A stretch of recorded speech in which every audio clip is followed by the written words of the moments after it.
Hey guys, Chelsea here from Making Manzanita, and today I am back with another macrame Christmas ornament.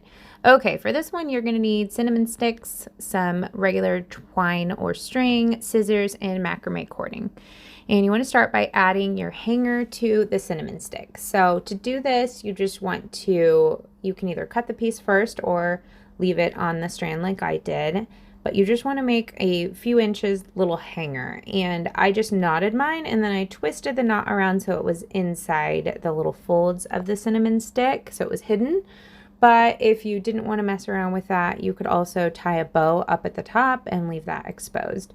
I did have a little trouble getting it in to like stick. I ended up being very careful not to crack the cinnamon stick because when you press on it, you risk it cracking. Okay. So I got the little hanger on. That's going to be the hanger that we use to add it to the tree. So for the rest of it, I'm using 5mm macrame cord. I'm going to cut a piece about probably about 7 or 8 inches long, and then wrap it around the top of the cinnamon stick as shown. This is a super basic, very easy macrame knot. No experience needed for this one, guys. All you do is just put it underneath the cinnamon stick and then pull up the two ends and put it through the loop above the stick. I had a little oopsie on that one. I got it going the wrong way. So yeah, I had to take it off and try again. So it helps if you're holding them all the right direction. I ended up keeping all mine under the cinnamon stick and bringing it back over top, and that helped get all my strands going the right direction. So my cinnamon sticks are about 3 inches wide. You may find that yours is larger and you can add more, but my little 3-inch size cinnamon sticks that I got on Amazon allowed for about 3 strands to be added to it. And again, I'm using 5mm cording. So after you get all 3 of the little strands put on the cinnamon stick, you can use a plastic comb to unravel the cording. It helps if you start from the bottom and work your way up towards the top to prevent any tangling. And once they're all unraveled, you can cut them. So you'll see they're all kind of different lengths there. I didn't do a great job of getting them all the same, but that's totally fine.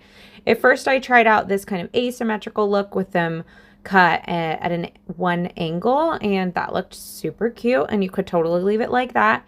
However, I decided to cut mine kind of with an arrow shape or a pointed tip in the middle. So I figured out the height of the other side there as a little guideline, and then I cut it towards the middle so it went down to a point.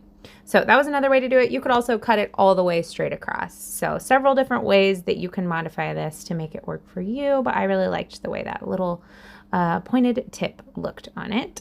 And then after you cut it all, you can trim it up with it helps to like comb it out again to get any spare threads that weren't pulled down the first time, and then trim it again with the scissors just for a final little detail.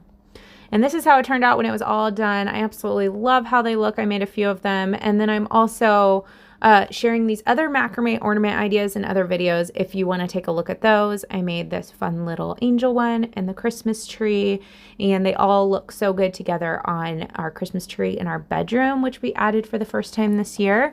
You can check out our full decorated bedroom in this other video. And I hope you guys enjoyed this video, and stay tuned on our channel because we have a lot of other fun Christmas craft ideas coming your way. So be sure to subscribe so you don't miss the next one, and then you can watch this video next. All right, I will see you guys later. I hope you have a wonderful day. Bye-bye.